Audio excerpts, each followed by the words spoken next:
Good morning, good afternoon, and good evening, and welcome to The Season Keepers, the show where the only two people we recommend keeping for the season is us. My name's Matt, aka Clean Sheet Wipeout. My name's James, aka SK James FPL. I almost forgot who we were there, James. Yeah, you did. Um, but well, we're definitely the season Yeah, keepers. not quite sure why. I was kind of in the process of reading Frank FF Stuff's website, which obviously we're going to get stuck into shortly, and yeah, just forgot what I was saying there. How was your Sky Week, mate? It was okay. Um, yeah, it was okay. Yeah, I think that probably sums up most people's Sky Weeks and probably the Sky Weeks post overhaul, which we'll come on to shortly about, the stagnation in kind of ranks and stuff. But I think what we want to do is get stuck into the games as we always do, kind of game by game, tier by tier, have a little rundown, look at upcoming captaincies, and then also look at potential moves because we've got some questions in, and obviously teams such as Chelsea now become kind of at the front of our decision making. But first things first, James. Friday night fixture, under the lights, 2-0 win. Southampton 2, Norwich 0. Yep, great stuff. For us Saints fans, and pretty good stuff from my Sky team because my stronger team I went for Ward Prowse who hit tears, You and did, yeah, just. obviously Breuer, who was probably the main alternative, didn't. Yeah, I was a little bit annoyed because I went Breuer and he had a really good chance. He should have scored, but didn't. And it was one of those kind of bitty games, and I hadn't noticed how close Prowsey was until I got home and I saw it. He had You just hit assumed he didn't 60. hit it. Yeah, I just thought he wasn't as involved as he usually is. He was kind of coming back, kind of sitting in front of the defenders, picking up the ball and just playing it out. And you can see that by the fact he had no shots and no tackles. It was quite an easy game for him. But in doing that, it almost felt that he was kind of taking a little bit easier. And then that meant that, yeah, he wasn't picking up the ball. The fact Romeu, picked up more passes than him and more tackles kind of says how involved he was compared to Prowsey. So, yeah, it was a little bit annoying, but it was only a 2-point swing, so I can't really complain about it. As for Norwich, they were poor, and we're never going to consider them in Sky, James. So I think we just move on, mate. Yeah, let's do it. So we move on to a game in which we had a decision to make for the Saturday. Generally, it was Kane versus Cancelo. Those that went Kane were rewarded. It was Leeds 0, Spurs 4. Yep. In my case, it was Cancelo or Son, and I went Son because of I don't know. I just had a fear of Cancelo not playing in the evening kickoff. I don't like sort of captaining players in the evening kickoffs or the later kickoffs when I've got a good fixture with some team use. Yeah, So it's a certainty, isn't it? And yeah, I was relatively happy with it. It's good performance from Son. it was. Pretty much matched Kane apart from the man of the match, I Yeah, think. because he obviously picked up shot tier 2, whereas Kane didn't pick up a single tier. Got himself the goal and an assist, but yeah, that was it. And then the man of the match performance. You've also got Kulusevski in your second team, don't you? I do, yeah, and Great little I was shout. very happy with that.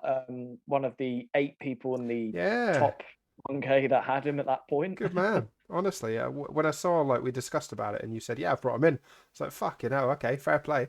But he looks a good player.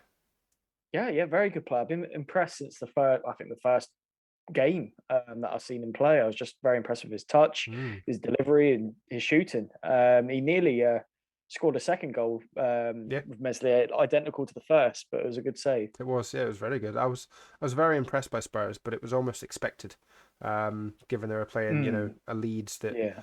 were under the management of Marcelo Bielsa. But this game saw the end of him.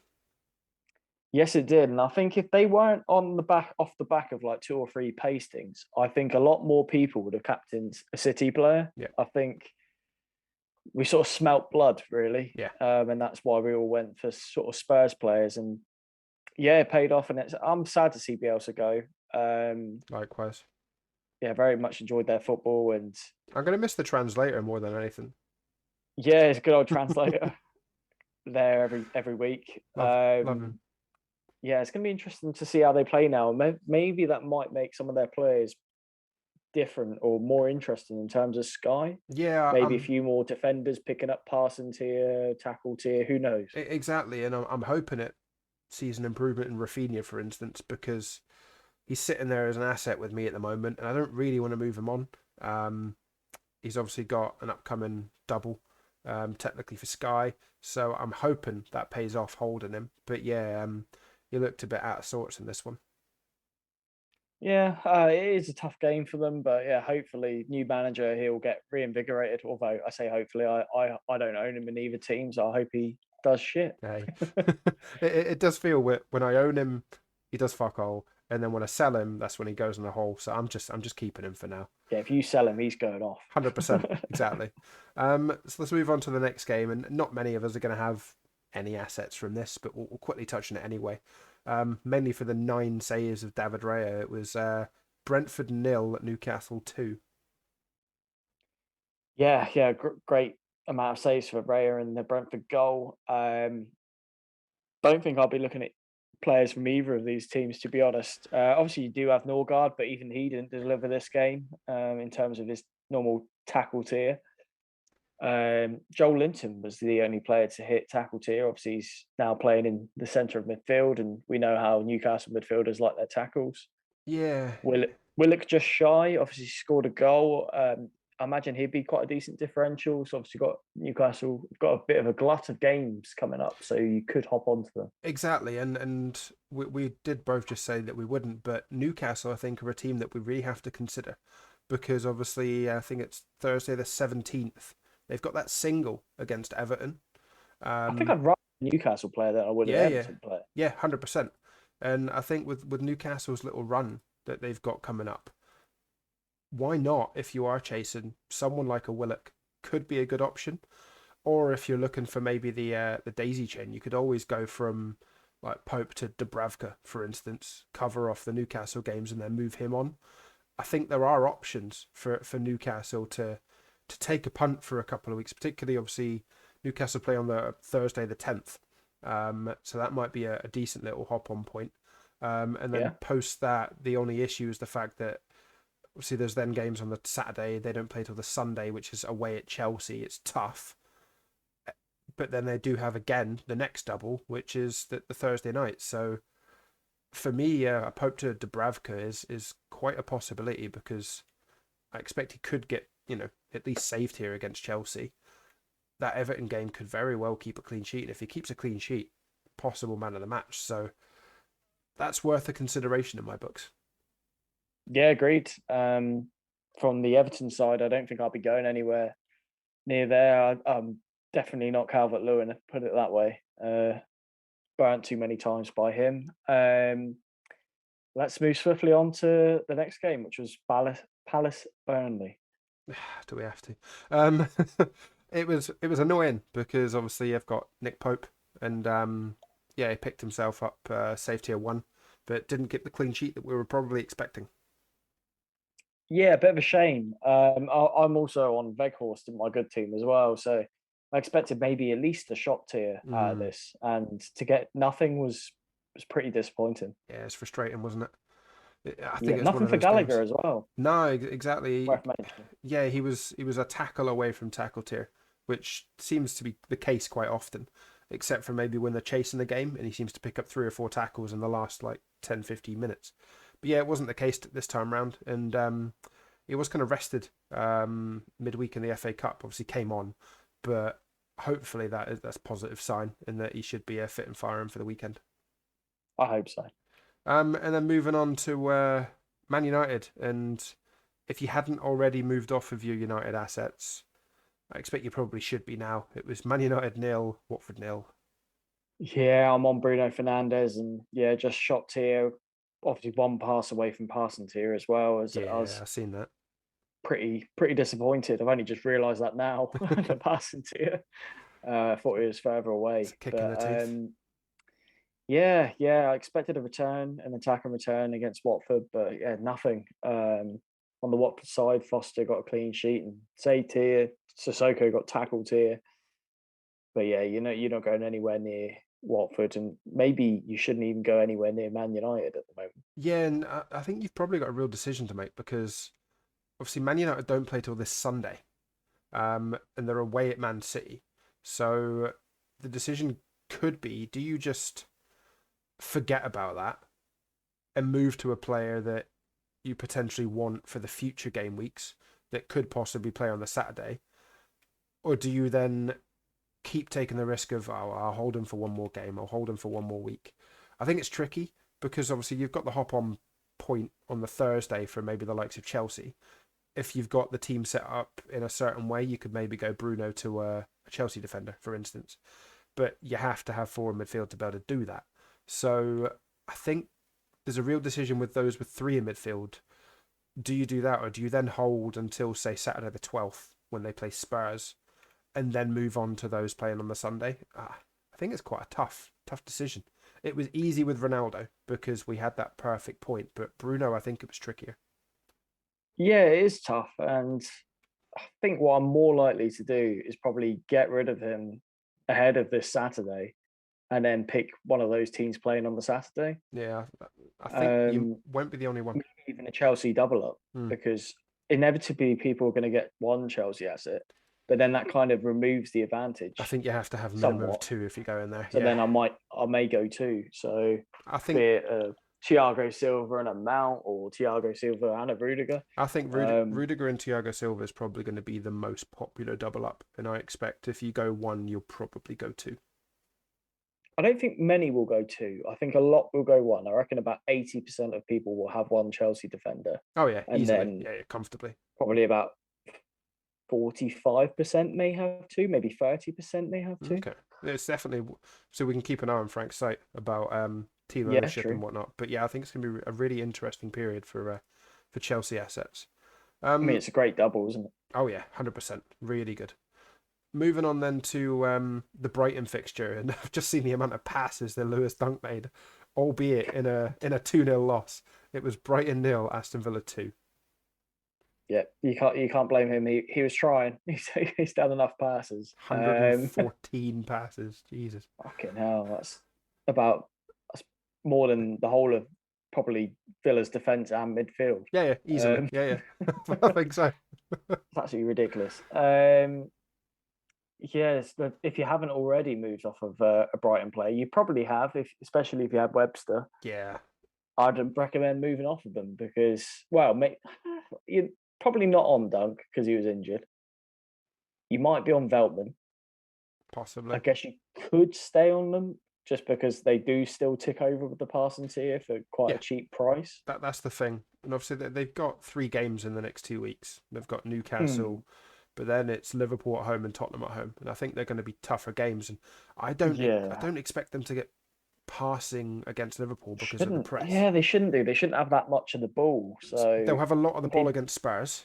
They always seem to. But yeah, I don't think they'll have a lot of the ball against Liverpool. So you're really gambling there. And like you said, yeah, if you're on one, I'd maybe be looking to find a good hop off point to the likes of Chelsea, moving forward, because I think the assets are just better, and you're gonna get consistent 10-pointers probably, whereas you're chasing 5 points, I think, with Brighton at the moment.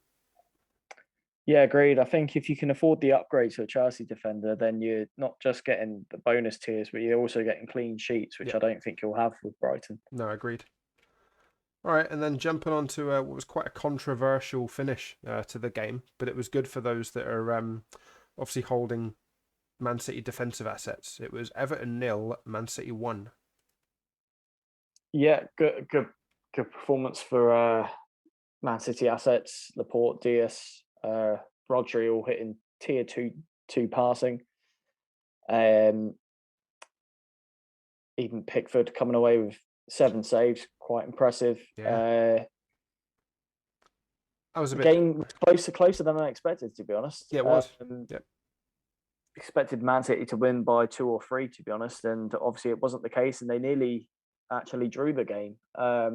Controversial decision. Very. And one obviously Everton could feel aggrieved about, but yeah, it's another win for City, and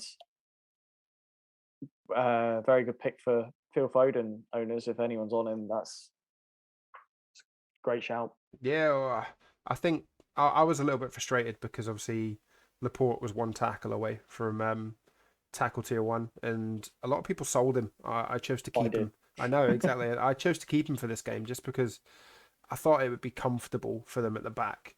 I didn't expect it to be as close as it was, like you've just said, but I thought he'd keep a clean sheet. So I'd be missing out on a minimum of 10, and it could have been even better. I think we certainly got away with it, though, is non-Cancelo captainers, because he was one shot away from shot tier, two passes away from a passing tier, and Yeah. one tackle away from tackle tier. So Oh that's a God. potential six pointer there, and obviously those that captain him, it's an extra 12 points for them. So the gain Mm. that we made on Kane could have been instantly wiped out if he had hit all three of those tiers. Yeah, fine margins there. But that's what he Uh, can do, isn't it? That's what Cancelo does, and that's why I'm not open to selling him at all in this game. oh no, no chance.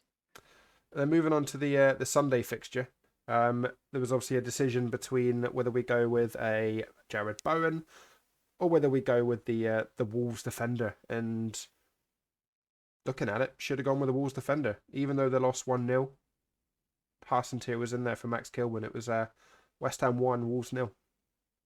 Yes, it was, and I went for Bowen. I feel like I couldn't. I feel Most did, stupid if yeah, West Ham scored with Bowen returning and Kilman obviously not having a return. It would have, agreed. yeah, it would have hurt too much. So I didn't even think about it much. No, you It just was pretty much straight on Bowen. yeah, it just wasn't worth it. Whereas, the likes of Kilman at the moment, he's been ticking over quite nicely, and it was good to see him getting passing tier. So for those that aren't on him, obviously we've kind of gained 4 points there, and it wasn't too bad. That the question now Mm. is, what do we do with kind of those Wolves assets, because they've got this double, obviously Palace and Watford coming up. I think they're good fixtures, and then it's Everton away, Leeds at home. I think, yeah.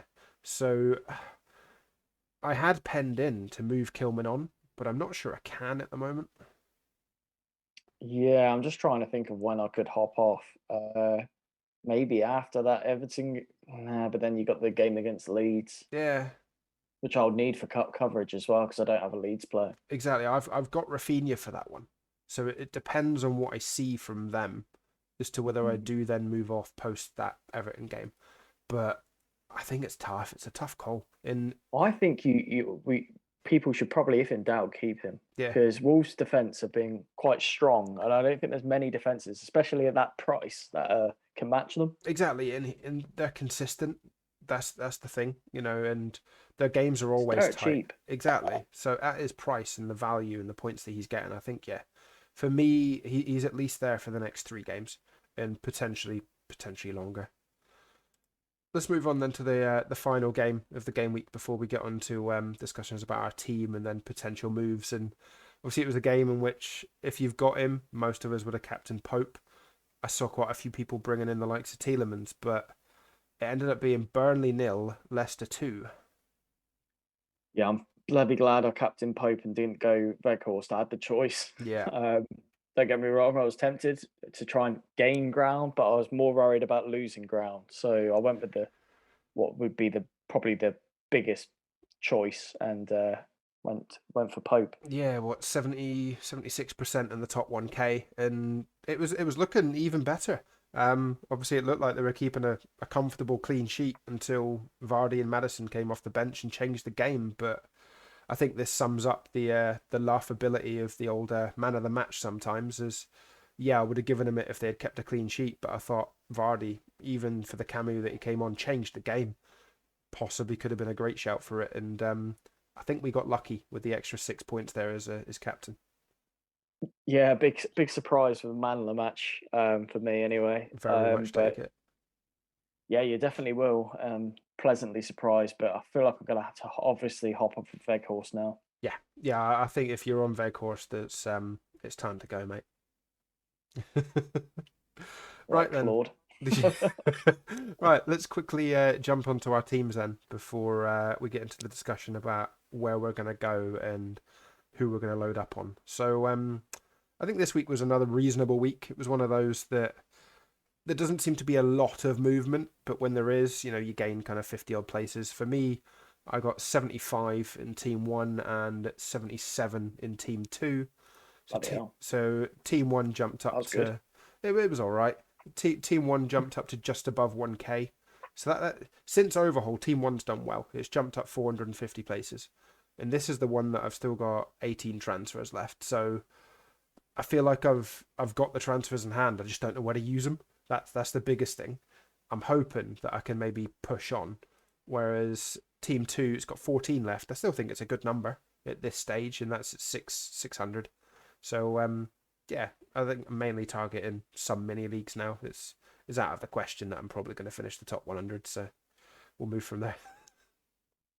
Fair enough. How about you? Team one fell down a bit, so it fell out of the top 500. It's now 607th. It got 49 points. Oof. Yeah, Oof, 20 James. of those, 20 of those from Kulusevski. Wow. Obviously, none from Alexander Arnold and Van Dijk. So I Hmm. will have those two there waiting. Yeah. To hopefully hurt some people. The old double. Bowen, Tielemans on 4, Boyer on 4. I've got Salah obviously as well. Yeah, it just wasn't great. I've got 14 transfers in that team, so similar to your Yeah. team in I terms think of I think position. I think they're in a reasonable spot with 14. We can push on from there. Yeah, yeah, and I've got like captaincies covered and stuff Yeah. most of the time, and most of the players I'm happy with. I don't think there's one player I actually dislike really.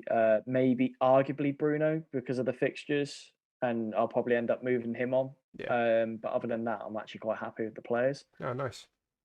Team two did a bit better. They got 68 points, and I think it's sort of roughly maintained rank. It's 111th, and that has 15 transfers. I've got You're in a so good obviously spot. Pope on 16, Prowsey on 8, Son on 20, Cancelo 7, Kilman 4-pointer. Obviously, I can probably what I'm going to move on is probably Weghorst and Bruno. Yeah. One of those will definitely be a Chelsea defender, and then I'll either go somewhere else or I'll get another one. Yeah, no, I think it's good. And that team there, I think it's in a great position. Are you in any cash leagues with it? I am. Ah, there you Thankfully, go. that's the team that I entered in the cash leagues. Nice. So you'll probably be Uh, on for a decent little haul there, mate. I am just trying to see how far I am off the top 100. I'm Can't be uh, far. so 2408 is what I'm on. I'm 3 points off. There we go. There you go. And yeah, it's nothing, mate. Yeah, and yeah, the cash leagues. Rooting for you. I'm not too far off. 26 points. Oh no, Nice. more 27. There we go. Again, that's a captaincy at the end of the day. Yeah. Ah, good man. I think we should maybe take a look at the fixtures because we've got some questions in as well. Cool. Most of them are regarding Chelsea defenders, and I think I had a feeling that would be the topic of the week. It's what everybody's discussing. Golden Goal Fantasy Podcast. How many Chelsea players? Julian Wardle. My default plan was to move to 2 Chelsea defenders. What do you think? Laporte to Rudiger and Bowen to Vardy could be a differential, maybe to make up some ground. Wouldn't say no to that, but I think it might be too early for Vardy. And then Kippy Pete Cawley, Sky question: how big are you loaded up on Chelsea assets? I'm thinking at least 2. So I think it's only right we discuss that, James. Yeah. So I think you need at least one. If you can, Yeah, why not go for 2? If you're feeling brave, you could go for 3. I feel like you're probably going to have to target defense. I don't. Maybe you could get in a Mount or a Havertz if you're feeling sort of brave, but I feel like the better Sky picks are definitely the defenders yeah, agreed. for obvious reasons. Clean sheets, tiers. We've seen how easy it is for Thiago Silva to hit pass and tier. Could do it in his sleep. So he's very appealing. Obviously, Mendy. If you can have got a bit of money, you could move Pope to Mendy. I think that's going to be a popular move. Yeah, I think that would be. I think obviously the annoyance is the fact that Chelsea play on Saturday. Now, if you've got an injury in your squad, then I think it's quite obvious jump onto Chelsea because obviously it's Burnley Saturday, and then you've got Norwich on Thursday, and then the following game is Newcastle at home. That's 3 great fixtures for Chelsea defensively. I would not be surprised to see 3 clean sheets there, for instance.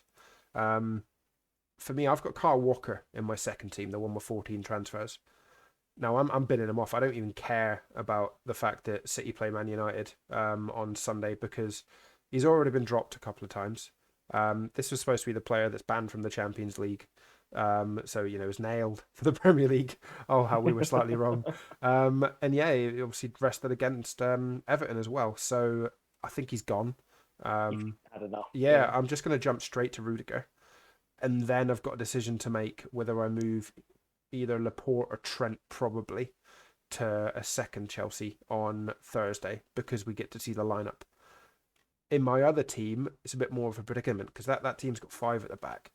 I've got 4-3-3 in my other team, so I'm a bit stuck. I either have to take a punt and move on, say, a Laporte and a Trent to get 2, or because the issue is the fact that Broja, I've got him, he plays Newcastle on the same day. I'm not going to move him on. I'm definitely not moving Kane or Salah on. So it's the wrong time for me to move Broja defensively. The time for me to do it is probably after Sunday the 13th against Watford. So that's really... I'd move Laporte. Yeah, I think I'm going toughish games coming up. Chelsea's fixtures are much better. Yeah. And if there's no other way of getting there, then might have to be him. Yeah, it's very likely that I go for 1 or 2 on Thursday. And it could be, that I see the lineups on Thursday, for instance, and Broja doesn't start, which would shock me. But if Broja doesn't start, I've got the money and I've got 4 million in the bank in this team. I've got the money to go Broja straight to Thiago Silva, for instance. So that would be obvious. If there is a player that's missing out, you can jump straight on to someone else. But yeah, I think it's tough, and a lot of people are talking about Bowen. I mean, if you've got 4 in midfield, it's not a bad time to move off of Bowen to a Chelsea defender. There is the opportunity, in April to go back to him and the fixtures get a bit better. But it's Liverpool, Villa, Spurs, the next 3. I don't think it's great. You get, is it 3? Is it 3 for 1 at the moment for Chelsea? If you obviously include the potential captaincy as well. Yeah, and then obviously they play on the same day, Sunday the 13th of March. But if I have a Chelsea defender, I'll be captaining them on Thursday against Norwich. You'd expect passing tier and a clean sheet, and you're talking minimum 10 points there. If you've not got him, and if you aren't going to go any Chelsea, I think you could potentially take quite a big hit in this one. Yeah, agreed. It's tricky. I really need to sit down. Obviously, now that we've got the FA Cup games out of the way, hopefully the Everton-Boreham Wood game goes the way we expect it to do with Everton winning. I bet Boreham Wood. Oh, mate, if Boreham Wood win it, fuck me. But at least we kind of know what's in front of us. So tomorrow I intend to sit down with Ian's Sky Planner and properly have a look at my fixtures, my money, and see where I can move the funds, because there's inevitable chains that are coming up, a Pope to a Dubravka to Ramsdale kind of thing, that are going to be quite popular moves, and I want to really get my head around them before we pod next. Yeah, sounds good. All right then. Well, I think it's come to that time, James, probably around half an hour. Hopefully it's been some decent, insightful listening for you guys, and good luck with the forthcoming game week. So, as always, it is a goodbye from me. Bye.